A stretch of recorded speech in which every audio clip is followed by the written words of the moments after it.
Hoje iniciamos mais uma live dedicada ao despertar e à expansão da consciência pela inteligência natural, e o tema de hoje ocupa um dos lugares mais importantes dentro da neuronoética. A sexualidade é parte essencial dos protocolos do ONU Neuronoética, porque está diretamente ligada ao que chamamos de SSS humanos: saúde, sanidade e santidade. É por meio desse tripé que recuperamos o sabor da vida, reencontramos o centro do nosso ser e reconstruímos a integridade perdida ao longo das últimas décadas. Dentro da neuronoética, a sexualidade não é vista como mero impulso biológico, mas como instrumento de resgate da força criadora, da lucidez psíquica e da coerência emocional. Quando integrada, ela reorganiza os corpos físico, psíquico e noético, sustenta a vitalidade, amplia a presença e fortalece a consciência. É exatamente essa energia que, quando compreendida e direcionada, se torna uma das bases para construir um mundo bem melhor. Hoje damos início apenas à abertura deste tema imenso, profundo e transformador. A sexualidade, integrada à inteligência natural, é o caminho para recuperar quem somos, elevar nossa potência e devolver à humanidade o que ela perdeu: sentido, presença, propósito e poder. A palavra sexo, quando examinada em profundidade, revela uma história muito maior do que a simples referência ao ato sexual. Em sua raiz mais antiga, ela guarda o desenho oculto da própria vida. Vem do latim sexus, que por sua vez nasce do verbo secare, cortar, dividir, separar. Antes disso, encontra-se na raiz indo-europeia sec, que carrega a mesma força semântica. A biologia antiga não falava de moral, falava de estrutura. Para que a vida exista, ela precisa diferenciar, delinear, marcar fronteiras internas e externas. Dois organismos da mesma espécie, separados, preservados em sua individualidade, são capazes de se encontrar para continuar o fluxo da existência. A separação não é um problema, é justamente a condição do encontro. Sexo, em sua origem, significa divisão geradora, distinção criadora, corte que prepara a união. Os gregos, embora não possuíssem um termo equivalente a sexus, compreenderam a essência desse princípio sob outra luz. Viram no ato sexual a dinâmica mesma da Gênesis. Não reduziram masculino e feminino a categorias rígidas, mas perceberam que a sexualidade é a forma pela qual a fis desdobra sua potência. Trabalharam com palavras como arren, teles, zoé, gonos. Todas carregavam a mesma intuição: a vida se expande porque rompe a unidade e cria o dois. A sexualidade era vista como energia vital e cosmológica, um movimento de geração que atravessa o corpo humano e o próprio universo. Assim, quando reunimos a etimologia latina, a raiz indo-europeia e a intuição filosófica grega, percebemos o segredo escondido: sexo não é apenas comportamento, é uma chave estrutural da existência. A diferenciação entre dois polos é o início da continuidade. É a separação que permite a união. É o corte que gera forma. É a diferença que produz vida. Essa mesma lógica está presente no primeiro instante do cosmos.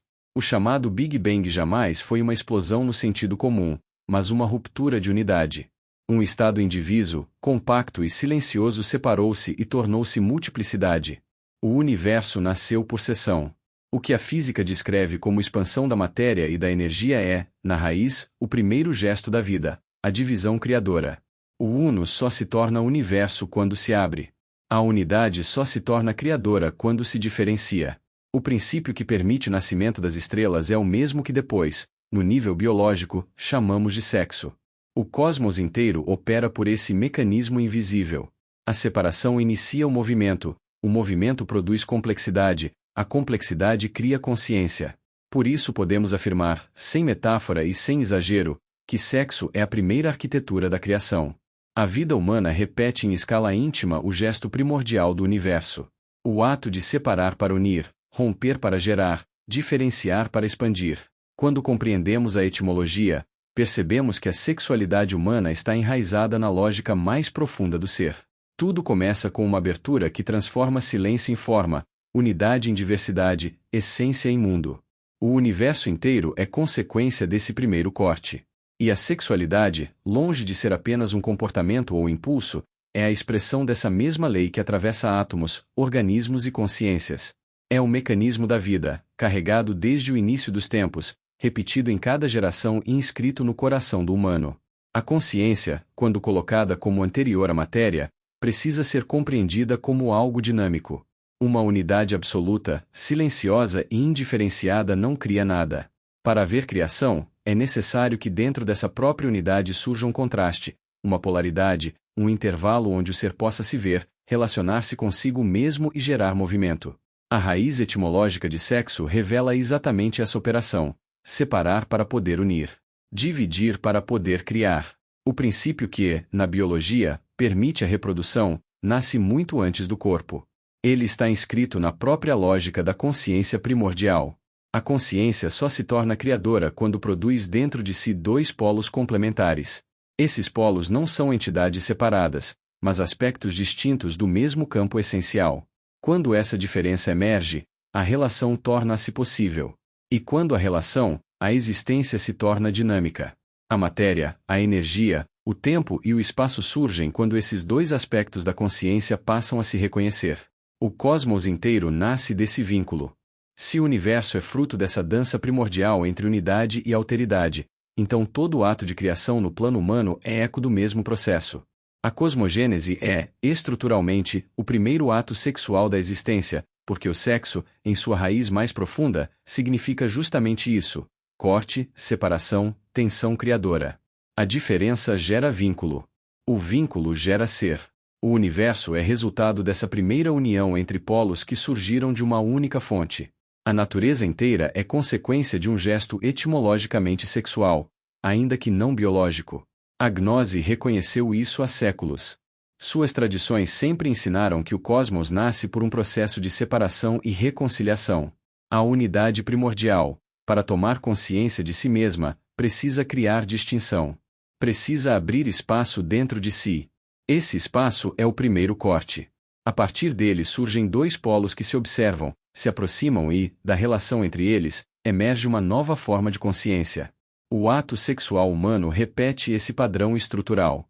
Dois seres distintos se encontram e uma terceira forma nasce. Por isso, na visão gnóstica, o sexo não é moral, mas cosmológico. É tecnologia da criação, espelho da própria estrutura do real.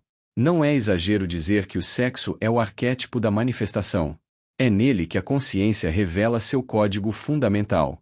Ele é a engrenagem que abriu o universo e continua abrindo a psique humana. Daí a afirmação, sustentada por diversas tradições espirituais e filosóficas, de que vós sois deuses. Não no sentido religioso comum, mas no sentido ontológico profundo. A divindade, antes de qualquer forma, é consciência total. Mas consciência total não pode se perceber se permanecer completamente una. Para se reconhecer, ela cria dentro de si uma polaridade. A relação entre esses polos dá origem à realidade.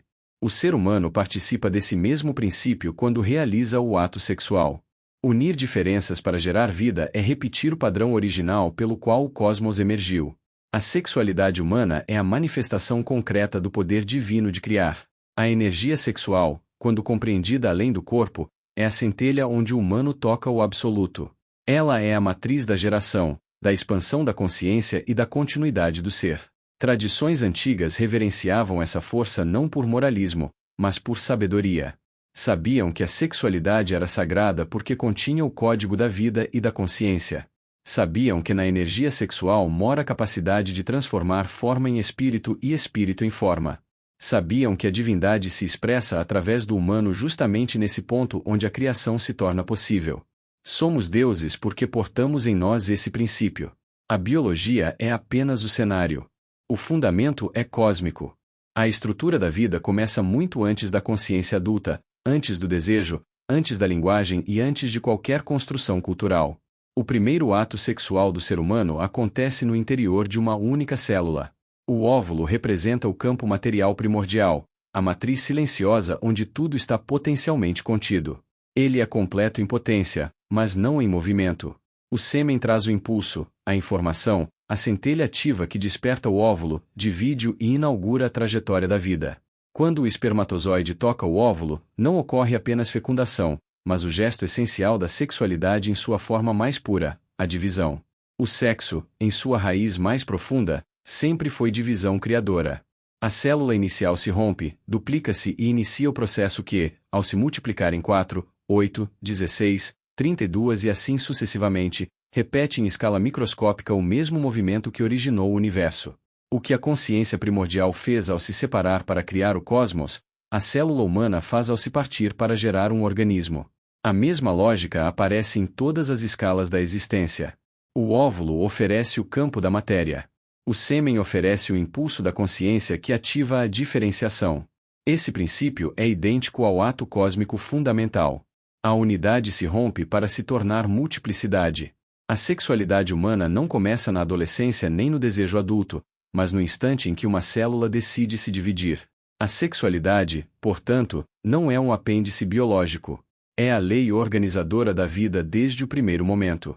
Cada célula dividida carrega o eco do primeiro movimento criador do universo. Cada multiplicação celular é a memória viva da divisão primordial que gerou tudo. A biologia apenas manifesta, em pequena escala, a arquitetura estrutural da própria criação. Se essa energia é o fundamento da vida, a maneira como lidamos com ela determina o ritmo invisível da prosperidade, da harmonia, da saúde e da felicidade. Não porque tudo se resuma ao ato sexual, mas porque o mesmo código que organiza as células, o cosmos e a consciência está atuando em cada vínculo humano. A prosperidade é fluxo, capacidade de receber, transformar e distribuir energia. A energia sexual é a forma mais intensa de energia vital que o corpo humano mobiliza conscientemente. Quando ela é reprimida, distorcida ou vivida com culpa, o fluxo da vida se retrai. O indivíduo pode trabalhar, lutar, insistir, mas estará internamente em guerra com sua fonte de potência. Essa guerra bloqueia o fluxo da abundância e cria sabotagem e medo de expansão. Nas relações acontece o mesmo. A sexualidade não é periférica. Ela é o núcleo verdadeiro do encontro. Onde existe teatro, culpa, vergonha ou manipulação, a energia que deveria gerar confiança se converte em disputa e controle. O resultado é ciúme, ressentimento, afastamento emocional e vínculos frágeis. Quando a sexualidade é vivida com presença e responsabilidade, ela se torna laboratório de verdade. O casal aprende a lidar com vulnerabilidade, desejo, limites e entrega. A harmonia real não nasce de aparência, mas de consciência interior. Na saúde o impacto é direto. O corpo foi desenhado para transformar impulso sexual em vitalidade, regulação hormonal e equilíbrio do sistema nervoso. Quando a pessoa vive contra seu desejo, o organismo responde com tensão crônica, ansiedade, circulação bloqueada, distúrbios emocionais e doenças psicossomáticas. A energia que deveria circular se transforma em pressão interna. Ao contrário, quando a sexualidade é integrada com respeito e maturidade, o corpo encontra um ritmo próprio, o sistema imunológico se fortalece e a sensação de presença aumenta. Não é mistério. É fisiologia alinhada com consciência. A felicidade, por sua vez, não é euforia. É coerência. É quando corpo, mente e alma caminham na mesma direção. O sexo é o encontro mais intenso entre esses três níveis. Quem se trai nesse campo se trai em todos. Quem mente para si na sexualidade vive em dissonância no restante da vida. Mas quando a sexualidade é alinhada com desejo real, valores e propósito, nasce uma paz profunda. A vida continua com desafios, mas o vazio existencial desaparece. Surge densidade, verdade e presença. Dizer que o segredo da prosperidade, da harmonia, da saúde e da felicidade está no modo como vivemos nossa sexualidade é reconhecer que essa energia é o princípio criador que habita o corpo.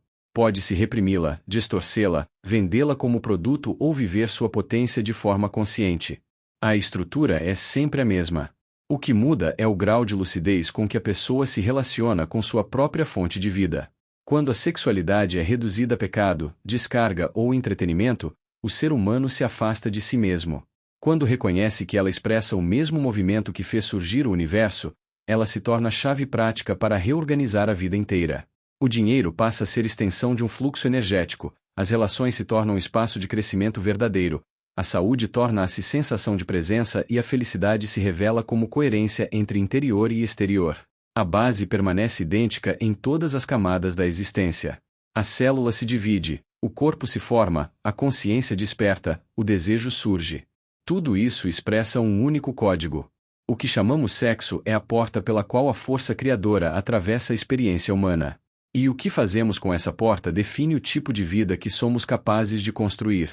Com este conhecimento vamos entrar na profundez da espiritualidade e falar de como a sexualidade foi escondida pelas religiões, principalmente pelo catolicismo, que muitas vezes ocultou o Santo Graal e todo o significado da força criadora que ele representa. Quando entendemos que o sexo não é apenas um ato, mas o próprio princípio que estrutura a vida, a consciência e o universo, percebemos que aquilo que foi ocultado não foi o corpo, mas o código. O Graal deixa de ser um objeto mítico e passa a ser a chave central de um conhecimento antiquíssimo sobre a origem da vida e da consciência. Sim, essa é exatamente a convergência lógica desta linha de pensamento. O sexo, em sua raiz etimológica, significa separar para gerar, dividir para criar, romper a unidade para que a vida aconteça. E é justamente nesse ponto que o Santo Graal ganha sua verdadeira dimensão. Ele nunca foi apenas um cálice. Representa o recipiente da força criadora, o ventre simbólico onde a consciência se converte em forma. É o espaço interno onde a energia se transforma em vida. O Graal é o arquétipo da matriz primordial. Se o sexo é o princípio que divide para gerar, o Graal é o princípio que recebe para transformar. O óvulo é o Graal biológico. O encontro dele com a semente é o ato sagrado em que a vida decodifica sua origem. A célula que se divide após a fecundação repete, em escala microscópica, o mesmo movimento que originou o cosmos. É o gesto da criação inteira condensado num ponto de luz biológica. Cristo falava do reino de Deus como algo dentro de nós porque o código está no corpo, na célula, na energia que alimenta cada divisão celular. O segredo do sexo está no código da vida porque o sexo é o mecanismo que ativa esse código. O DNA é apenas a inscrição visível de um padrão invisível. O que as tradições chamavam de Graal é o mistério dessa inscrição, a matriz capaz de transformar consciência em existência. Quem compreende isso entende que o Graal nunca foi um objeto perdido, mas um princípio vivo. Um campo. Uma matriz interior. É o ventre simbólico da criação, tanto no universo quanto na psique. Por isso tantas tradições buscaram o Graal como se buscassem a própria imortalidade. Não a imortalidade do corpo, mas a imortalidade do princípio criador que atravessa todas as formas. O Graal é o ponto onde a consciência se torna vida. O sexo é o ato que ativa esse ponto. O segredo do sexo é o segredo do Graal. Um é símbolo. O outro é processo. Um revela o mistério. O outro o realiza. O que buscamos no Graal está inscrito na célula. O que buscamos na célula está inscrito no universo. O mesmo código se repete em todas as escalas da existência. A consciência antecede a matéria e determina a forma. O biológico é a última camada de um processo que nasce no nível noético. Nesse nível, o pão representa a semente do código criador. O cálice é a matriz que recebe essa semente. O vinho é a energia vital que sustenta a consciência. Quando Cristo une pão e vinho, ele realiza uma fecundação noética. Não altera o DNA material, mas ativa o padrão de consciência que antecede o DNA, reorganizando o ser daquele que participa do ritual. As ordens antigas buscavam um Graal porque ele simboliza o ventre que recebe a consciência e gera uma nova natureza interior. Cristo deposita a semente da consciência noética no cálice, e o iniciado recebe essa semente para reconstruir sua própria matriz interna. O símbolo está em toda parte para quem sabe ver. No quadro de Leonardo da Vinci, o espaço em forma de V entre Cristo e Maria Madalena é a matriz. O princípio ativo e o princípio receptivo se encontram. A fecundação noética está acontecendo naquele intervalo de luz. Esse é o código que reis, papas, alquimistas e místicos procuraram. Não está no sangue físico. Não está na matéria. Não está na biologia comum. Está na consciência que fecunda, transforma e eleva o ser humano ao seu estado original. O Graal não é um objeto perdido, mas um princípio reencontrado quando compreendemos que a sexualidade é a linguagem secreta da criação, o código que organiza a vida e a chave que as estruturas religiosas tentaram esconder ao longo dos séculos. Para compreender direito a grandeza deste conhecimento temos que ir para o 17º degrau da Grande Pirâmide de Quéops, no Egito. É ali, no ponto onde ciência, simbolismo e consciência se cruzam, que o tetragrama deixa de ser apenas um código antigo e passa a revelar a arquitetura invisível da criação. Cada degrau da pirâmide representa um estado de consciência, mas o 17º sustenta um significado singular. É o degrau da abertura, o degrau onde o ponto inicial se rompe e dá origem ao espaço da criação. É a primeira coragem do universo. O ponto inicial do tetragrama representa a consciência absoluta antes da manifestação. Quando esse ponto se abre, surge o espaço criador, o mesmo V que aparece entre Jesus e Maria Madalena na obra de Da Vinci. Esse V é a matriz onde o código da vida se revela. Ele simboliza a verdade porque é nele que o DNA se organiza e transmite a consciência a cada célula que se divide. O pai penetra a mãe no nível noético e a primeira divisão celular nasce como filho. Essa divisão corresponde ao segundo símbolo do tetragrama, a esfera partida ao meio. A criação começa pela separação. A separação permite o nascimento do ser. A partir dessa divisão, a luz emerge. Essa luz é o terceiro símbolo, as três linhas paralelas que representam a multiplicação, a expansão e a formação do universo. Três linhas que não se tocam porque a consciência se manifesta em múltiplas direções ao mesmo tempo. Quando a multiplicação chega ao fim, o processo se completa no quarto símbolo. Uma esfera inteira, sem cortes, representa a paz. A unidade retorna, mas retorna consciente de si. A criação não volta ao início, ela volta ampliada, integrada, divina. Dentro dessa lógica, o sexo etimológico, entendido como separação que gera vida, se torna a coragem fundamental que movimenta o tetragrama. Coragem para o ponto se abrir. Coragem para a divisão acontecer. Coragem para a luz se expandir. Coragem para a unidade final surgir. Sem essa coragem, o processo não se inicia. O tetragrama não opera. A criação não se manifesta. O sexo é o catalisador que transforma a consciência absoluta em consciência viva. Ele ativa o código da vida, sustenta a divisão celular, orienta a multiplicação e conduz ao retorno da paz. O tetragrama é a escrita do processo. O sexo é o motor que o torna real. A pedra filosofal, o Graal e a palavra perdida são três nomes para este mesmo núcleo de poder. A tradição alquímica falava de transformar chumbo em ouro, mas o chumbo sempre foi a consciência pesada pelo medo, pela culpa, pela repressão do desejo.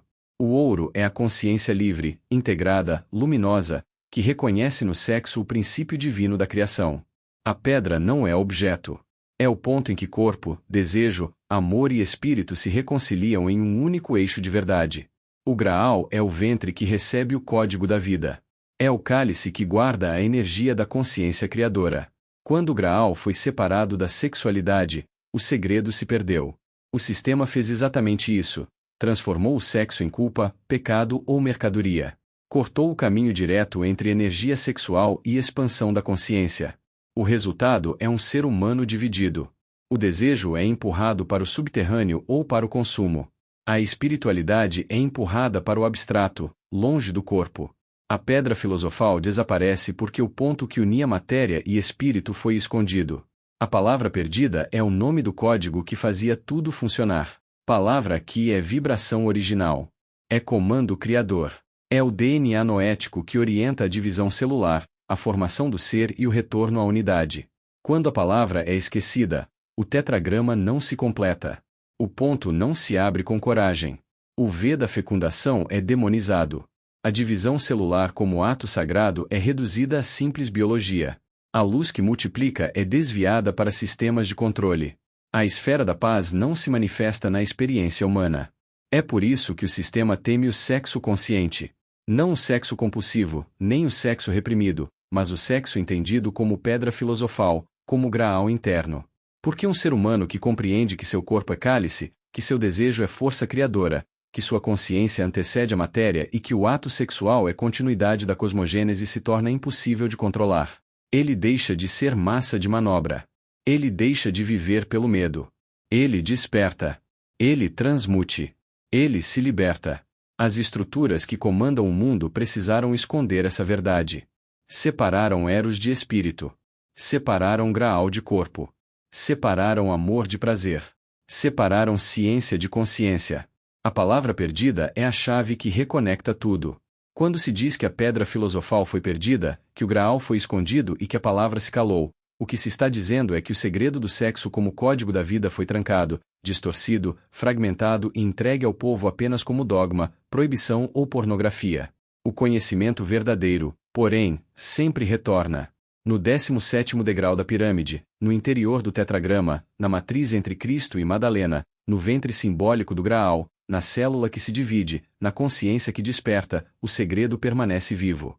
A pedra filosofal é o sexo. O Graal é o campo que o recebe. A palavra perdida é o comando que o ativa. Quem reencontra essas três chaves reencontra a própria origem. Quem as integra desperta a divindade interior. Quem as vive constrói um mundo bem melhor. Com o conhecimento que acabamos de passar para você, agora é hora de compreender o livro do Gênesis e perceber como o sexo é a origem da vida aqui na Terra. A pirâmide é a árvore da vida que se integra com a árvore do conhecimento. É preciso olhar sem medo para esse fundamento. O Gênesis não descreve mitos isolados, mas o funcionamento do próprio tetragrama, o código universal que rege a matéria, a consciência e a existência humana. O que vem a seguir é a leitura original, íntegra e profunda daquele movimento que as tradições tentaram esconder por séculos. No princípio era o Logos.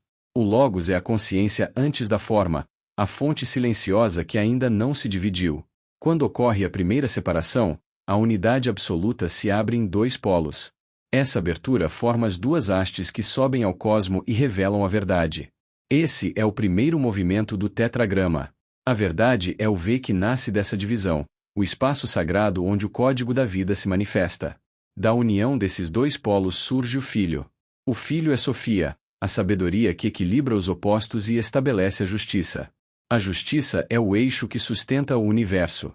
Quando os polos encontram esse equilíbrio, a manifestação acontece. Essa manifestação é a luz. Fiat Lux não é luz física. Fiat Lux é a ativação do tetragrama, o instante em que a consciência percebe a si mesma. O pai semeia. A mãe divide. A divisão é o gesto da natureza que abre espaço para o surgimento do filho. Quando o filho nasce, o sopro divino acende a luz. A luz é o caminho. E esse caminho conduz de volta à unidade. A esfera que se fecha representa o retorno à fonte. A criação se completa quando o ser, que nasceu da divisão, retorna à plenitude consciente. A esfera final é a paz. Esse é o segredo mantido por séculos. A grande pirâmide guarda esse traçado. A base representa a separação primordial. As faces representam as direções pelas quais a luz se expande. O ápice representa o retorno à unidade. O tetragrama está inscrito na geometria da pirâmide. O Fiat Lux é a ativação desse código. O Gênesis descreve o mesmo processo com linguagem simbólica: logos, divisão, verdade, sofia, luz, caminho, retorno à fonte. O ser humano repete isso no corpo, na psique e na consciência. É sempre o mesmo código em diferentes escalas. A base da pirâmide contém o tetragrama. No norte está a manifestação. No oriente está a justiça. No ocidente está a liberdade. No sul está a paz. Esses quatro princípios são o fundamento de toda manifestação. Eles formam a matriz da existência. São a estrutura da matéria, da vida e da consciência. Mas nada disso se ativa sem a luz. A luz é a consciência que acende. Ela sobe em cada face da pirâmide em forma de triângulo. Cada face revela um processo completo. A base é a matéria, as duas linhas laterais são o psíquico e o noético. O psíquico organiza comportamento e afeto. O noético é o campo onde o ser reconhece sua origem. Quando matéria, psíquico e noético se encontram, formam o ápice. O ápice é o todo. É a integração final. Quando esse processo é vivido, tudo muda. A prosperidade surge porque a matéria deixa de ser conflito e se torna fluxo. Os laços afetivos se harmonizam porque o psíquico deixa de estar preso à sombra. A saúde física, psíquica e espiritual se estabelece porque o noético alinha corpo, mente e energia. A felicidade se manifesta porque a consciência encontra coerência. Jung descreveu isso como integrar a sombra. A sombra é a base. É o desejo, a pulsão, o instinto. Quando integrada, torna-se energia vital organizada. O animus, princípio masculino, se une ao anima, princípio feminino. Dessa união nasce o self. O self é o ápice.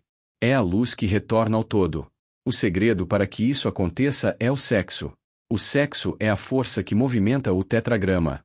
Ele abre a base, ativa o psíquico, desperta o noético e conduz ao ápice. O sexo integra sombra e luz, une animus e anima, transforma a matéria em consciência e conduz o ser ao todo. É a energia que a sociedade moderna tentou esconder. Por quê? Porque a integração do masculino e do feminino é o ponto em que o ser humano deixa de ser dividido e se torna inteiro. Um ser inteiro não se curva ao medo, ao controle ou à mentira. Por isso tentaram separar a pirâmide do útero, a árvore da vida da árvore do conhecimento. A pirâmide visível é o princípio masculino. Ela aponta para cima, é a árvore ascendente da vida, o símbolo descrito por Freud como objeto pontiagudo, energia que sobe, penetra, atravessa e projeta a consciência para o alto. Mas existe a pirâmide invertida, invisível e presente em todas as tradições antigas. Ela é o útero, a vulva, o sagrado feminino, o campo que recebe, acolhe e transforma. Leonardo da Vinci fixou isso de modo explícito. O espaço entre Jesus e Maria Madalena é o triângulo invertido, a matriz que recebe a consciência. A pirâmide masculina é o princípio ativo. A pirâmide feminina é o princípio receptivo. Quando as duas se integram, forma-se a estrela de 6 pontas, a estrela de Salomão, símbolo máximo da união dos opostos. Essa estrela é o desenho do código da vida. Na Grande Pirâmide, a Câmara da Rainha é o feminino que recebe e transfigura. A Câmara do Rei é o masculino que direciona e ativa. No ponto em que se encontram está a Câmara do Príncipe, a manifestação. Pai, mãe e filho. Masculino, feminino e consciência. Ativo, receptivo e integrador. É o tetragrama em pedra. Esse é o segredo do universo. É o segredo do Gênesis. É o segredo do código da vida. Quando o sexo é vivido com amor incondicional, a árvore do conhecimento se abre. A energia ascendente do masculino encontra a energia descendente do feminino. A estrela se forma. A consciência se expande. A vida se reorganiza em abundância. A prosperidade aparece porque o ser opera na integração. Os laços afetivos florescem porque não há mais fratura interna. A saúde se estabelece porque o conflito deixa de existir. A felicidade se manifesta porque o ser volta à unidade. Esse é o fim das guerras. É o fim do medo. É o fim da Matrix. É o início do mundo bem melhor. A lógica que construímos revela um princípio simples. Toda vez que a sociedade réplica o movimento de divisão sem a integração correspondente, ela destrói o próprio código da vida. A criação nasce da separação, mas só se sustenta pela união. A consciência surge do movimento entre polos, não do rompimento definitivo entre eles. Quando o sistema transforma a divisão em regra e impede a integração, ele ataca a estrutura da própria existência.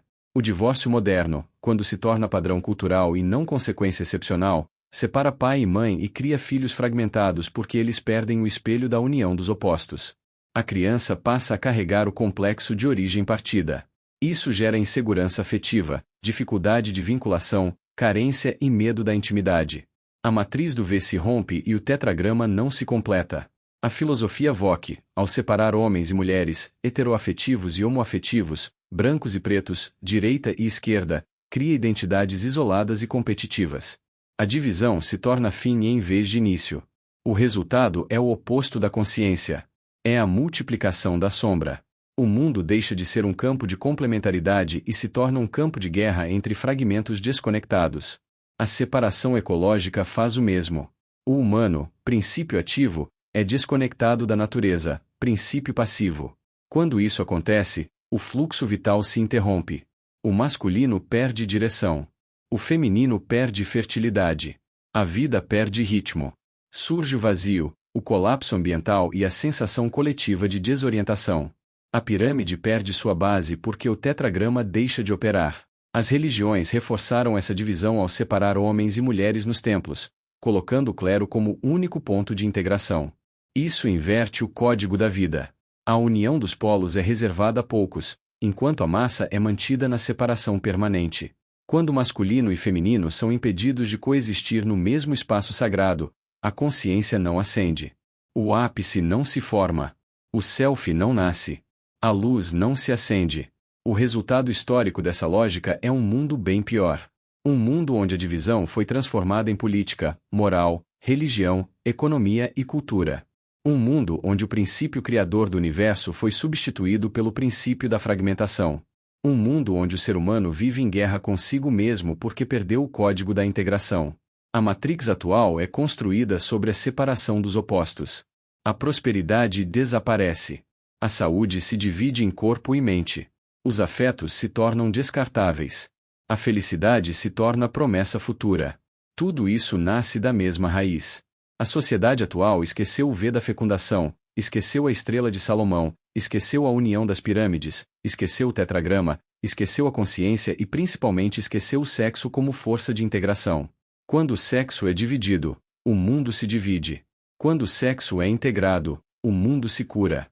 Nos 7 princípios herméticos revelam o segredo do código da vida. Princípio do mentalismo. Tudo nasce na mente. O universo é mental. No princípio existe o Logos, a consciência absoluta, ponto inicial do tetragrama, de onde surgem todas as possibilidades antes de qualquer matéria. Princípio da correspondência. Com o Big Bang, que é o sexo cósmico, acontece a divisão primordial em fragmentos e polos para que haja vida. O que está no macrocosmo está no microcosmo. A divisão do universo corresponde à divisão celular. O corpo humano e o sexo repetem a cosmogênese e manifestam o mesmo código da vida. Princípio da vibração. A reintegração acontece pela vibração. A consciência retorna à unidade pela frequência certa. A luz sobe em forma de triângulo pelas faces da pirâmide, atravessando matéria, psíquico e noético, reorganizando o ser de dentro para fora. Princípio da polaridade. É preciso integrar a polaridade. Positivo e negativo. Masculino e feminino. Visível e invisível. O masculino é o princípio ativo, ascendente, a pirâmide que aponta para cima. O feminino é o princípio receptivo, a pirâmide invertida, o útero invisível, o V sagrado presente entre Jesus e Maria Madalena. A união desses dois forma a estrela de 6 pontas e revela o código da vida. Princípio do ritmo. O tempo da transformação depende do ritmo. São os ciclos de nascimento e morte, expansão e recolhimento, inspirar e expirar da consciência. O ser atravessa ritmos sucessivos até integrar a base da pirâmide com a luz do triângulo e estabilizar o movimento no seu centro. Princípio de causa e efeito. O espírito é a causa. A matéria é o efeito. O nível noético comanda o biológico. Primeiro se organiza o código na consciência, depois o DNA e as células obedecem. Tudo o que aparece no corpo, na vida e no mundo é consequência de movimentos anteriores na esfera da consciência. Princípio de gênero. O 7 é a integração do gênero masculino e feminino. Tudo isto acontece no cérebro humano, na união do lobo esquerdo masculino com o lobo direito feminino. Quando essa união se realiza, a paz e a glândula pineal se tornam o ápice da pirâmide. Isso se faz pelo sexo, não só o sexo carnal, mas o sexo espiritual noético que integra o ato físico com o nível da consciência, o mesmo segredo guardado no Egito por Ísis e Osíris e inscrito na cruz de Ankh que une o horizontal masculino com o vertical feminino e revela a chave da imortalidade da consciência. O feminino coração integra o masculino cérebro.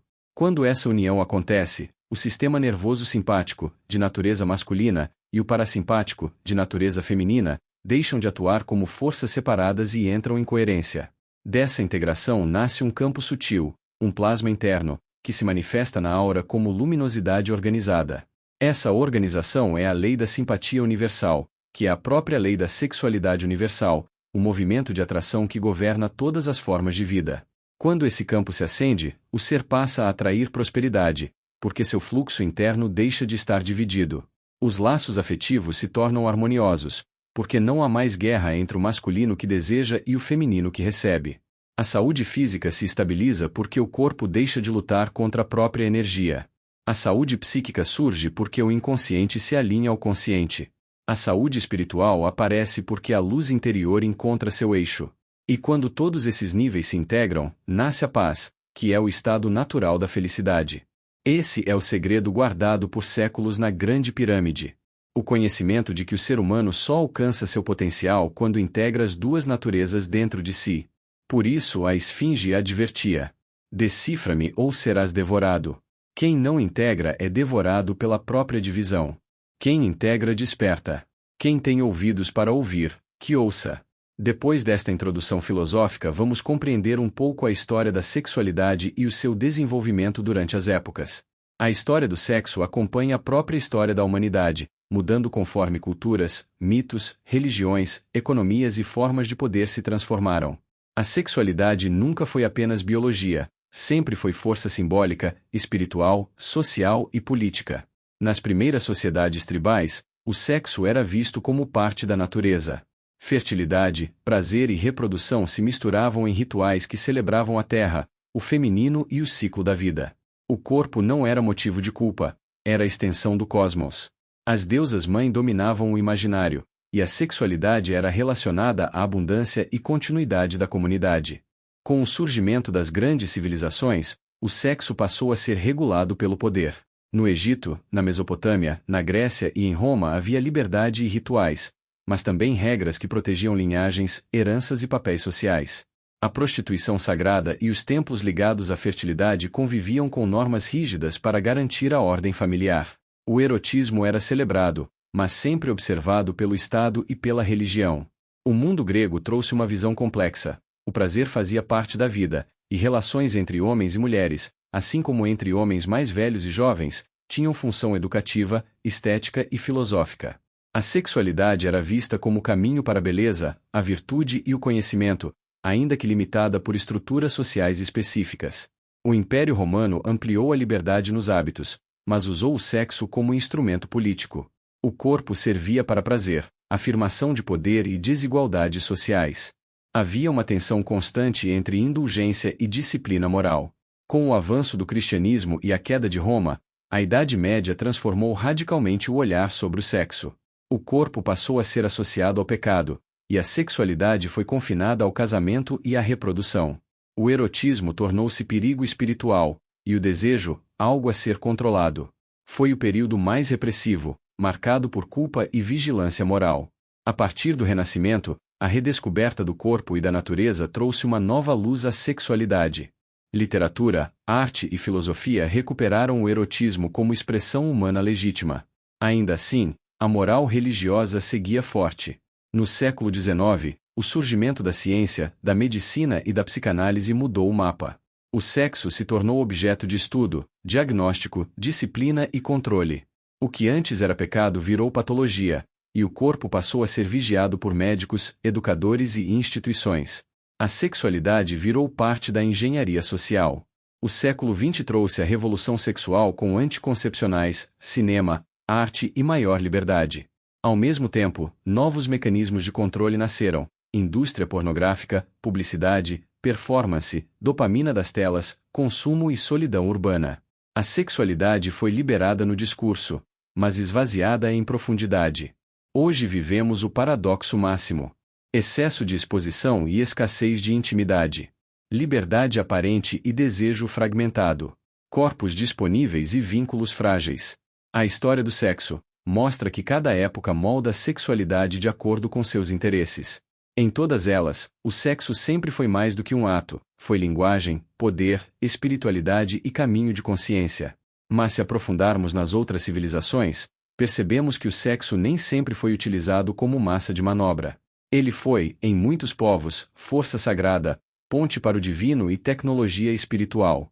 A sexualidade nas tradições orientais nunca foi tratada como tabu ou pecado, mas como energia vital e caminho de consciência. Hinduísmo, taoísmo, budismo e shintoísmo possuem diferenças profundas entre si, mas compartilham um princípio essencial: o sexo é a expressão da energia que sustenta o universo e, quando compreendido, pode levar o ser humano em corpo, mente e espírito.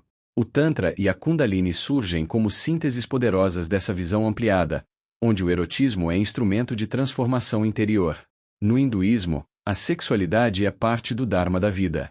O Kama é um dos 4 propósitos fundamentais da existência, ao lado do Artha, do Dharma e do Moksha. Kama não é apenas prazer, mas deleite que aproxima o indivíduo da criação, reconhecendo que o desejo pode ser vivenciado com consciência e responsabilidade. Textos como o Kama Sutra mostram que o erotismo foi compreendido como arte, disciplina e expressão de beleza, sem culpa moral. A união sexual simboliza a dança entre Shiva e Shakti, o encontro do princípio espiritual e do princípio energético da natureza. O Tantra amplia essa visão. Para essa tradição, a energia sexual é instrumento de despertar. O corpo não é obstáculo, mas veículo para a iluminação. O prazer não é pecado, é uma porta para estados superiores de consciência. A prática tântrica integra respiração, presença, olhar, ritmo e entrega. O objetivo não é o orgasmo rápido, mas a expansão da energia vital até que ela se torne consciência pura. No centro dessa experiência está a Kundalini, a força serpentina adormecida na base da coluna. Quando despertada, ela ascende pelos chakras e reorganiza toda a estrutura psíquica e espiritual, ampliando percepção, vitalidade, amor e clareza interior.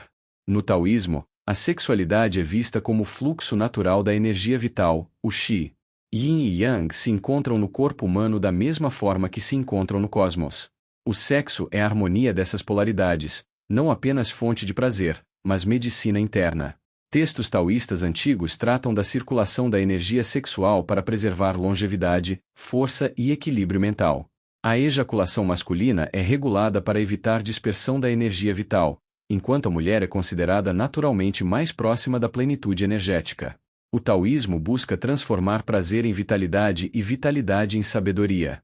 No budismo, apesar de não haver celebração explícita da sexualidade, existe compreensão profunda do desejo como força. O caminho budista reconhece que o desejo pode aprisionar pela compulsão ou libertar pela consciência. No Vajrayana, vertente tântrica do budismo tibetano, a união sexual é símbolo da integração entre compaixão e sabedoria. A prática pode ser interna ou externa, mas sempre representa o encontro das polaridades que dissolvem a dualidade e revelam a mente iluminada. No Shintoísmo, tradição espiritual do Japão, a sexualidade está ligada aos ciclos da natureza e à pureza vital. Os deuses criadores Izanagi e Izanami unem-se sexualmente para gerar as ilhas e os espíritos do Japão.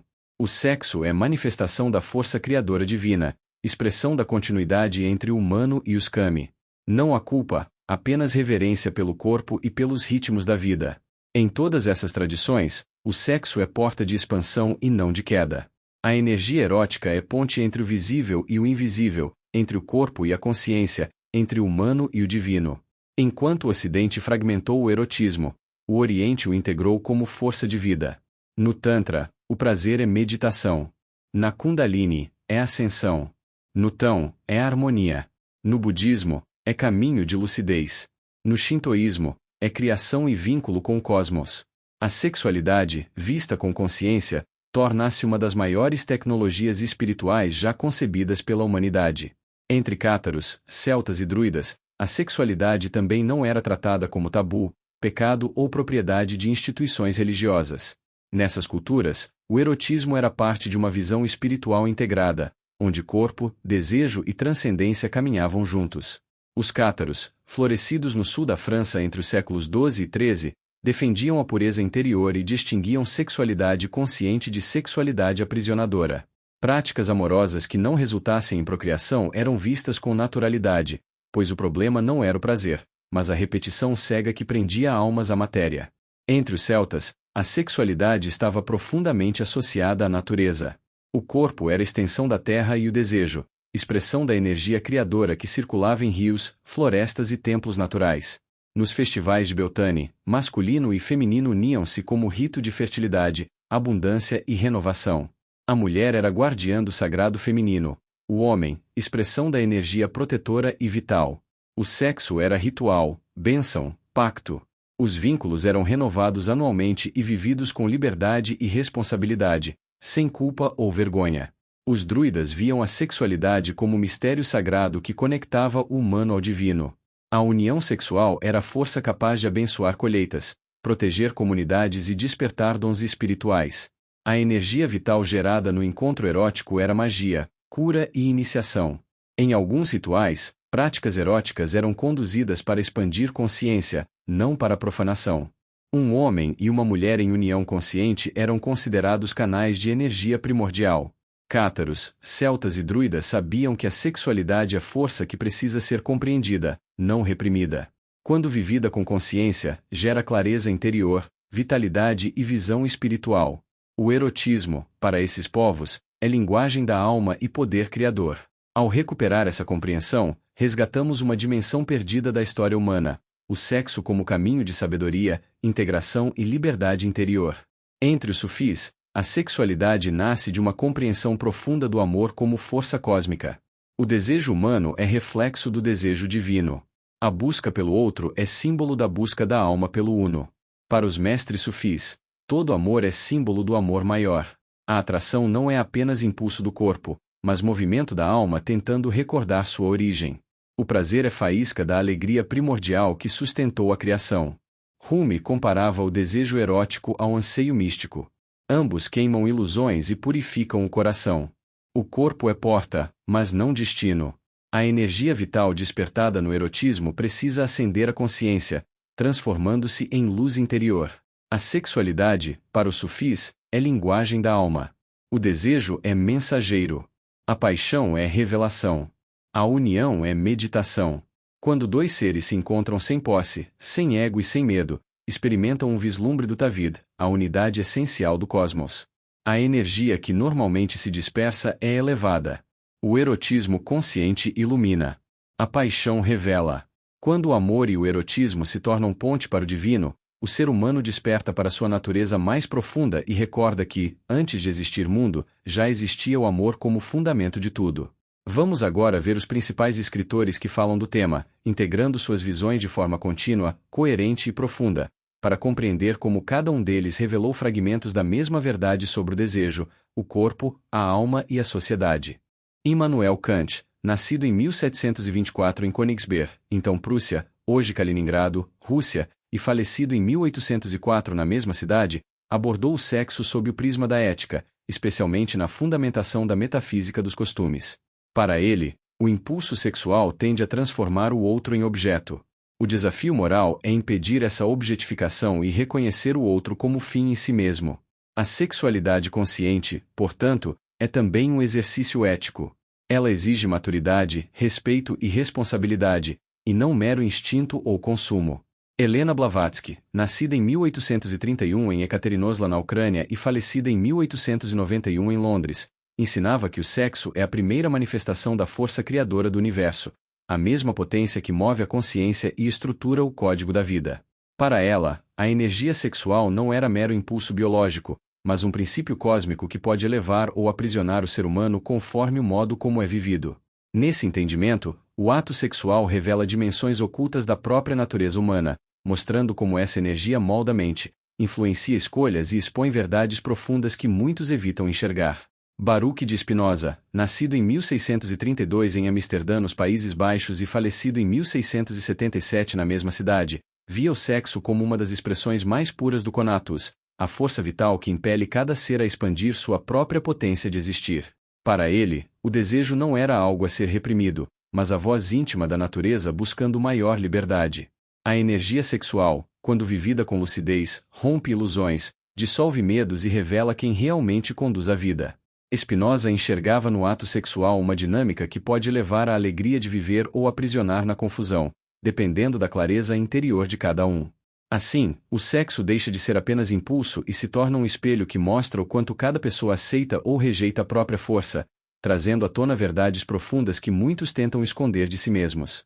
Sigmund Freud, nascido em 1856 em Freiberg, então Império Austro-Húngaro, hoje Pibor, República Tcheca, e falecido em 1939 em Londres, Inglaterra, em obras como Mal-Estar na Civilização, formulou a tensão permanente entre Eros e Thanatos, entre desejo e destruição. A civilização reprime parte do impulso erótico, mas essa repressão gera sintomas. Marcuse mostrou como o capitalismo transformou essa repressão em estratégia produtiva. Foucault explicou como o poder passou a administrar o sexo. Reich analisou o impacto dessa repressão no corpo. Bauman expôs seus efeitos nos vínculos. Byung-Chul mostrou como a modernidade líquida e acelerada sufoca o eros. Freud intuiu o conflito de fundo que atravessa todos esses fenômenos. Carl Gustav Jung, nascido em 1875 em Queensville, Suíça, e falecido em 1961 em Kuznast, Suíça, via a sexualidade como uma das forças psíquicas mais profundas. O desejo não é mero impulso biológico, mas expressão de conteúdos simbólicos que emergem do inconsciente. A energia sexual organiza vínculos, percepções e destinos. Feridas, sombras e complexos moldam quem atraímos e como vivemos o erotismo. O eros, para Jung, é ponte direta entre corpo e alma, e o encontro sexual verdadeiro é portal para cura, individuação e expansão de consciência. O sexo revela o inconsciente tanto quanto os sonhos. A sexualidade equilibrada é fonte de vitalidade e criatividade. A sexualidade fragmentada é sintoma de conflitos não integrados. Wilhelm Reich, nascido em 1897 em Dobzal, então Império Austro-Húngaro, e falecido em 1957 em Lewisburg, Estados Unidos, em livros como A Revolução Sexual e A Psicologia de Massas do Fascismo, mostrou que a repressão sexual cria corpos enrijecidos, emoções contidas e personalidades submissas. Para ele, o orgasmo funcionava como regulador bioenergético, dissolvendo a couraça muscular e permitindo que a energia vital circulasse com liberdade. A sexualidade consciente tinha força política, libertava o indivíduo e desmontava bases subjetivas do autoritarismo. O capitalismo, porém, transformou essa liberação em consumo, esvaziando seu potencial transformador. Michel Foucault, nascido em 1926 em Poitiers, França, e morto em 1984 em Paris, em sua obra História da Sexualidade, demonstrou que a liberação dos corpos não desmontou o poder, apenas o reorganizou. Quando o sexo deixou de ser proibido, tornou-se objeto de discursos científicos, jurídicos, médicos e midiáticos. A sexualidade passou a ser mensurada, classificada e gerida. O poder penetrou a intimidade humana com mais eficiência, regulando comportamentos e identidades não pela proibição, mas pela normatização. Herbert Marcuse, nascido em 1898 em Berlim, Alemanha, e falecido em 1979 em Starnberg, também na Alemanha, no livro Eros e Civilização, conectou Freud ao capitalismo avançado. Ele reconheceu que alguma repressão é necessária à vida coletiva, mas mostrou que o capitalismo adiciona uma repressão excedente, destinada a moldar subjetividades dóceis. A sensação de liberdade sexual moderna é, em grande parte, dessublimação repressiva. O sistema libera prazeres superficiais para impedir o surgimento de desejos verdadeiramente transformadores. Erich Fromm é fundamental para entender a revolução sexual e seus limites. Critica a sexualidade mercantilizada, pois a mera liberação dos impulsos sexuais não garante liberdade e faz do sexo em mercadoria. Em A Arte de Amar, diz que no capitalismo, tudo tende a virar produto, inclusive corpo, erotismo e relacionamentos. Sexo livre sem amor vira consumo. Prazer, escapismo e liberdade sexual é usada pelo mercado. Isso antecipa o debate sobre pornografia, aplicativos de relacionamento e mercado afetivo. Para ele, amor e erotismo são atos de maturidade. O amor é uma decisão ativa, ética e criativa. A revolução sexual cuidou da liberdade exterior, mas não da maturidade interior, estimulou o narcisismo e alienação e virou uma forma de dominação.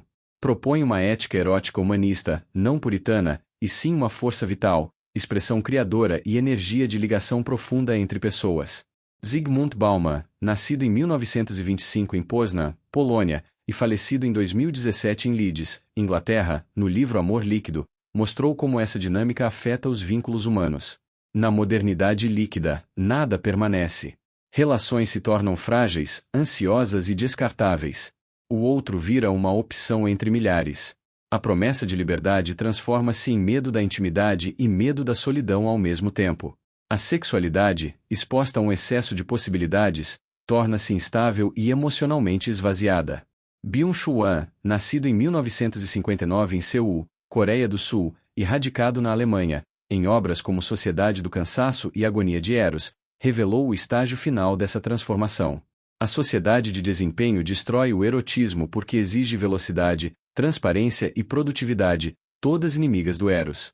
O erotismo precisa de mistério, silêncio, lentidão, sombra e contemplação. A cultura digital, ao oferecer prazer rápido e estímulos infinitos, mata as condições mínimas do encontro erótico real. Osho, nascido em 1931 em Kushada, na Índia e falecido em 1990 em Pune, percorreu uma trajetória marcada por lucidez, rebeldia intelectual e polêmicas que o tornaram uma das vozes mais provocadoras do século XX. Formado em filosofia, professor universitário e debatedor incansável, ele via o ser humano como um campo de consciência adormecida que precisava romper condicionamentos para descobrir sua natureza real. Desde cedo desafiou tradições religiosas, moralismos sociais e estruturas políticas, atraindo seguidores e opositores na mesma intensidade. Sua presença magnética e sua crítica feroz ao medo, a repressão e a obediência cega transformaram seu nome em sinônimo de libertação interior e confrontação direta com a verdade. Na visão de Osho, registrada em obras como A Arte de Morrer, O Livro do Sexo, Liberdade, a coragem de ser você mesmo e consciência a chave para viver em equilíbrio, a energia sexual era a porta inicial para o despertar. Ele afirmava que o sexo é a centelha primária da vida, a força que coloca o universo em movimento e que revela o estado real da mente. Para ele, a repressão sexual empobrece o indivíduo, gera neuroses e destrói a sensibilidade, enquanto a vivência consciente e amorosa da sexualidade abre caminho para a expansão da consciência. Osho ensinava que o orgasmo é um vislumbre da dissolução do ego e, portanto, uma pista de como acessar níveis mais profundos do ser, desde que a pessoa não se perca na compulsão, mas se abra à compreensão. Ao longo de sua história, suas comunidades e discursos geraram controvérsias políticas e sociais, especialmente no período da Comuna de Rajneeshpuram nos Estados Unidos. Porém, para além das manchetes, o eixo central de sua mensagem permanecia firme: o sexo é a primeira porta do templo interior, e só quem atravessa essa porta com clareza pode descobrir o que sempre lhe esconderam sobre si mesmo. Sua proposta unia espiritualidade e autenticidade, desnudando a mentira cultural que transforma o sexo em pecado, quando na verdade ele é uma das vias mais diretas para o autoconhecimento, a liberdade interior e a restauração da potência criadora que molda a própria vida. Integrando todos esses pensadores, forma-se um quadro claro e profundo. Reich mostrou a repressão corporal. Foucault revelou a engenharia do poder sobre os corpos. Marcuse explicou a captura do desejo pelo capitalismo. Bauman mostrou a liquefação dos vínculos. Byung-Chul Han revelou a exaustão do erotismo na era digital. Freud mostrou o conflito entre pulsões. Fromm se aproxima de Byung-Chul Han na crítica à sexualidade contemporânea como performance e intensidade sem profundidade, mas defende o erotismo como força criativa e vitalente. Jung revelou a dimensão simbólica e espiritual do eros. Kant lembrou que a sexualidade exige consciência moral para que não se transforme em instrumento de uso e descarte. Cada um iluminou uma parte do mesmo fenômeno. O sexo pode libertar ou aprisionar, integrar ou fragmentar, elevar ou destruir. Tudo depende do nível de consciência com que é vivido. Há um sistema de controle exercido por aqueles que detêm o conhecimento, e esse controle nunca precisou de símbolos ou elementos místicos. Ele sempre operou de forma direta, concreta e objetiva, moldando comportamentos, direcionando desejos e configurando vínculos. A ideia de liberdade sexual não encerrou esse domínio, apenas o tornou mais sofisticado. Aquilo que historicamente era regulado por religiões, estados e estruturas familiares, o poder sobre o corpo e sobre o sexo, hoje é conduzido por mecanismos culturais, tecnológicos, psicológicos e econômicos que moldam a sexualidade sem precisar anunciar suas intenções. O que está em jogo é o comando sobre a energia vital do ser humano. Ao longo dos séculos, controlar o sexo sempre significou controlar a vida. Controlava-se a herança, a estrutura familiar, a moralidade, a obediência e a organização social. As religiões impunham limites, o Estado determinava casamentos e descendência, e a cultura reforçava padrões rígidos de comportamento. Todo esse aparato existia porque quem dominava a sexualidade dominava a sociedade. Hoje, esse controle não desapareceu. Ele apenas mudou de método. Não é mais necessário proibir quando se pode manipular pelo excesso. Não é mais necessário vigiar quando se pode dispersar. A repressão antiga foi substituída pela sobrecarga mental, pelo bombardeio de estímulos, pela dopamina instantânea e pela aceleração do cotidiano. A pornografia industrial, a intensidade das telas, a pressão pela performance, o medo de falhar, o aumento da ansiedade social e o isolamento emocional criam um estado de eros fragmentado, incapaz de se integrar. Essa dinâmica favorece estruturas interessadas em indivíduos desconectados da própria força erótica e criativa. O controle moderno não reduz o desejo, desvia. Não elimina o erotismo, esvazia. Não impede a energia sexual, a fragmenta e a substitui por estímulos rápidos, repetitivos e sem profundidade. Para o sistema, é mais útil uma sociedade sexualmente hiperestimulada e emocionalmente vazia do que uma sociedade consciente da potência transformadora do erotismo integrado. Os jovens expressam esse cenário com clareza: aparente liberdade, mas queda profunda do desejo, inúmeras opções, mas pouca intimidade, excesso de imagens, mas quase nenhuma presença, muita exposição, mas pouca conexão real. Isso não é acaso. É consequência direta de forças tecnológicas, econômicas e culturais que compreendem que a sexualidade integrada cria autonomia, vínculos sólidos, coragem e capacidade de questionamento. Por isso, ela precisa ser desviada e fragmentada. A sensação crescente de dessexualização emocional, solidão e superficialidade não nasce da imaginação. Ela nasce da percepção de que existe uma administração invisível da energia humana. Esse controle atua ao manter as pessoas cansadas, ansiosas, aceleradas, hiperestimuladas e ao mesmo tempo desconectadas da profundidade erótica que sustentaria consciência, presença e poder pessoal. O controle permanece, apenas opera de outra forma. Não bloqueia o sexo, esvazia o erotismo. Não proíbe o corpo, dispersa a energia vital. Não elimina o desejo, o distorce. É essa distorção que transforma a sexualidade em uma das ferramentas mais eficientes para manter a estrutura global de poder funcionando exatamente como ela deseja. Mas como tudo isto entrou na sociedade moderna, saindo da opressão religiosa da Idade Média e avançando até um mundo onde a sexualidade perdeu totalmente o sentido e se esvaziou? A transformação não ocorreu por acaso. Ela foi conduzida pela mídia e, sobretudo, pelo cinema, que ao longo do século XX reconfigurou o imaginário coletivo sobre erotismo, poder, corpo e desejo. Cada obra funcionou como um tijolo dessa engenharia que deslocou a sexualidade de sua profundidade natural para uma narrativa fragmentada, estetizada e distorcida. Em 1968, Teorema, de Pier Paolo Pasolini, mostrou a implosão de uma família burguesa após a chegada de um visitante misterioso que desperta em cada membro um tipo de eros. O filme expõe o vazio espiritual que surge quando o sexo perde sua função integradora. Em 1969, Satyricon, de Federico Fellini, apresentou uma Roma decadente, saturada de excessos, orgias e rituais vazios. A sexualidade aparece como espetáculo anestesiante, antecipando a era da hiperexposição erótica que destrói a profundidade do desejo. Em 1979, Calígula, de Tinto Braz, levou ao extremo a sexualidade sequestrada pelo poder. O Eros é apresentado como instrumento de dominação, violência e manipulação, um retrato da sexualidade destruída pelo controle. Em 1972, Último Tango em Paris, de Bernardo Bertolucci, retratou o sexo desconectado de afeto, usado como catarse traumática. Ali nasce a modernidade do desejo fragmentado, onde o Eros deixa de integrar e passa a ser fuga emocional.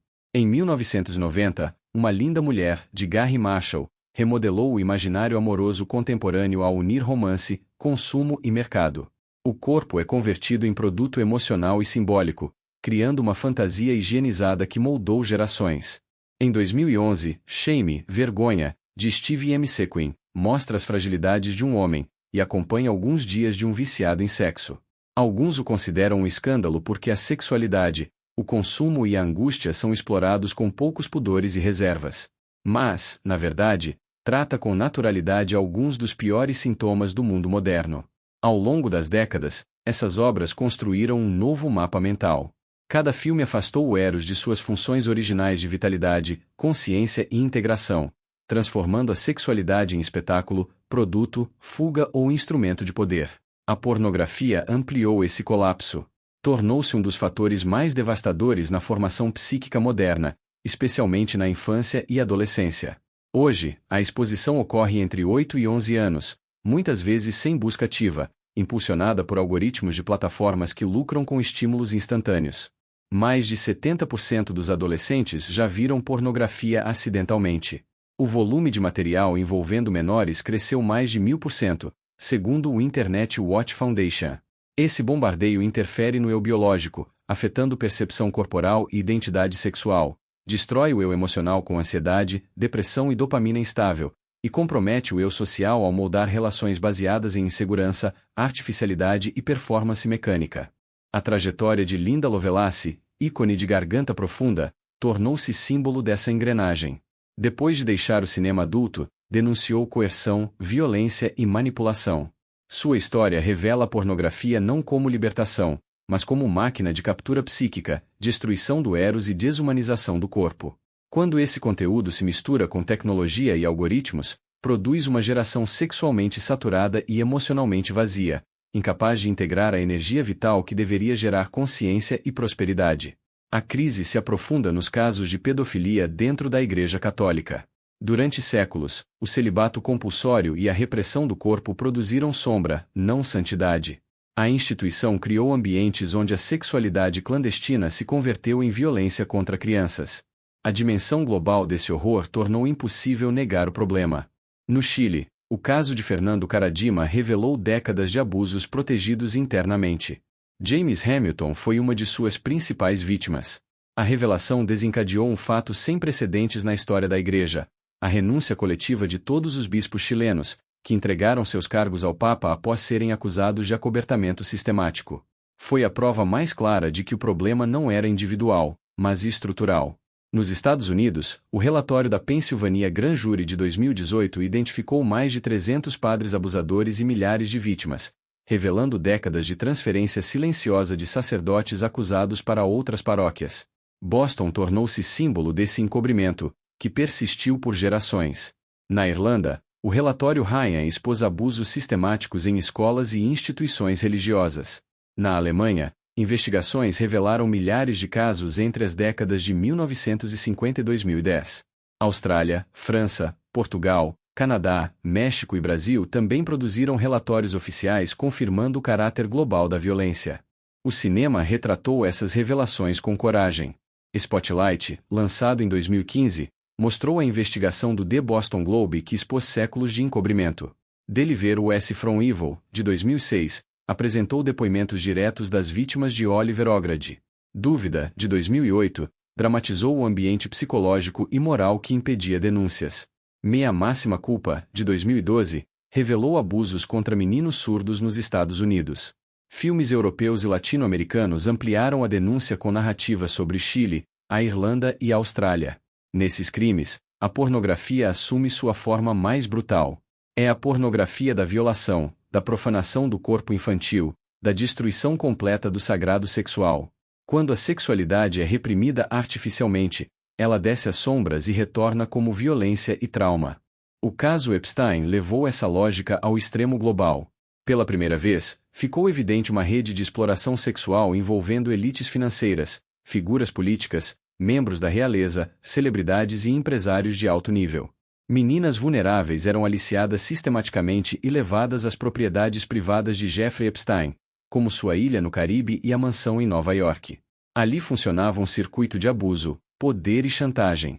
A morte de Epstein, cercada de controvérsias, reforçou a percepção de que a estrutura era grande demais para ser exposta sem consequências.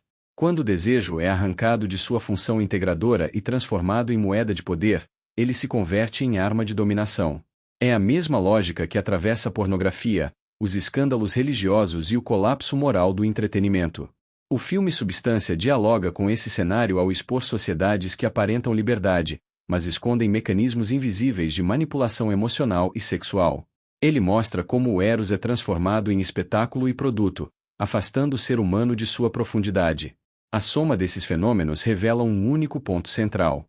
Quando o Eros é desconectado de sua raiz natural, emocional e espiritual, a sexualidade se torna terreno fértil para abuso, trauma, manipulação e controle. O caso Epstein foi a prova final de que não lidamos com desvios isolados, mas com um sistema global que há décadas opera nas sombras. Somente resgatando o Eros integrado, físico, emocional, psíquico e espiritual, é possível reconstruir uma sexualidade que fortaleça o ser humano em vez de aprisioná-lo. Independentemente daqueles que se dizem portadores da mensagem do Mestre Jesus, ele trouxe uma visão que precisa ser resgatada, porque confronta diretamente a repressão artificial, o moralismo e a distorção da sexualidade que a sociedade, as instituições religiosas e os sistemas de poder construíram ao longo dos séculos. A mensagem original de Jesus integrou corpo, afeto, desejo, dignidade e espiritualidade como partes inseparáveis da vida humana. Jesus nunca tratou a sexualidade como algo impuro, sujo ou indigno. Em todas as passagens em que mulheres consideradas pecadoras, prostitutas ou adúlteras se aproximam, ele não reage com moralismo. Ele acolhe, restaura, reintegra. Com a mulher adúltera, diante de um grupo pronto para apedrejá-la, Jesus não discute o ato sexual nem pergunta sobre culpa. Ele simplesmente devolve a ela o valor existencial que a sociedade havia destruído. Quando diz quem não tiver pecado, atire a primeira pedra, ele desmonta a lógica da punição e reconhece que o desejo humano sempre esteve atravessado por fragilidades e pulsões que precisam de consciência e não de violência. Ali, ele devolve à mulher o direito ao corpo, à vida e ao recomeço. Com a mulher considerada pecadora que unge seus pés com perfume, lágrimas e um gesto profundamente corporal, Jesus faz algo ainda mais revolucionário. Ele permite o toque, o perfume, a aproximação e o gesto afetivo que escandalizou os fariseus. Naquele momento havia Eros transfigurado em devoção, havia desejo convertido em entrega amorosa. Jesus não rejeita o toque feminino, não o considera impuro. Ele o acolhe porque compreende que o corpo também expressa verdade interior. Maria Madalena aprofunda esse entendimento. Ela é a mulher que mais aparece nos evangelhos e a primeira a vê-lo ressuscitado. Isso não é detalhe, é símbolo da união entre o sagrado e o feminino. Madalena se torna o arquétipo da mulher que atravessa sombra, dor, passado e desejo, encontrando no encontro com Jesus a reintegração da alma. Não há sexualização vulgar, mas existe uma profundidade afetiva que revela o eros espiritual, a força do amor que desperta, cura e reorganiza a psique humana. É o feminino curado sendo testemunha da luz. Na conversa com a samaritana, Jesus rompe todas as barreiras morais, religiosas e étnicas. Ela havia tido vários relacionamentos, vivia com um homem que não era seu marido, mas ainda assim ele fala com ela de igual para igual e a transforma em mensageira para toda a sua comunidade. A sexualidade dela não é condenada. É parte da sua história e, quando reconhecida sem vergonha, torna-se caminho de consciência. Em todas essas cenas, Jesus segue o mesmo padrão. Ele não reprime. Ele não humilha. Ele não transforma o desejo em pecado. Ele cura a fragmentação interna. Ele devolve unidade entre corpo e espírito. Onde a sociedade via desonra, ele via ferida. Onde viam impureza, ele via humanidade. Onde viam pecado, ele via dor. Ele eleva o feminino, desmonta o patriarcado moralista e devolve dignidade às mulheres que foram esmagadas pela cultura do julgamento. A sexualidade, nos gestos de Jesus, deixa de ser mecanismo de poder ou vergonha e se torna campo de transformação emocional, psicológica e espiritual. Ele resgata o eros saudável, o eros que integra, desperta e fortalece, e não aquele que é distorcido, mercantilizado ou violento. Por isso suas interações com essas mulheres atravessaram 2000 anos. Elas revelam o caminho da integração entre corpo, alma e consciência. Jesus não negou a sexualidade. Ele a transfigurou. A ambição natural é a força motriz do progresso humano. A evolução é inevitável, consciente ou inconsciente, porque tudo no universo está em movimento contínuo. O sexo, sendo a primeira manifestação do universo da consciência e o alicerce do código da vida, é a força que impulsiona essa expansão. Ele não é apenas biologia, é inteligência criadora, é movimento, é vibração que dá origem à experiência, ao vínculo e à construção da realidade humana. Quando vivido apenas no instinto, o sexo não conduz a nada duradouro. O que realmente transforma é o sexo unido ao amor incondicional e ao amor universal. Não é paixão instável, nem impulso fugaz. É o amor profundo que transcende o ego e conduz ao encontro com a consciência maior. Só esse amor, unido à energia sexual, permite ao ser humano acessar níveis mais elevados de percepção, equilíbrio e lucidez. Os 5 sentidos permitem experimentar fragmentos dessa consciência maior, mas é o amor que dá direção ao encontro. Quando alguém vive a sexualidade alinhada ao amor universal, acessa o caminho direto para a expansão da própria consciência. A forma é apenas expressão da consciência que a originou.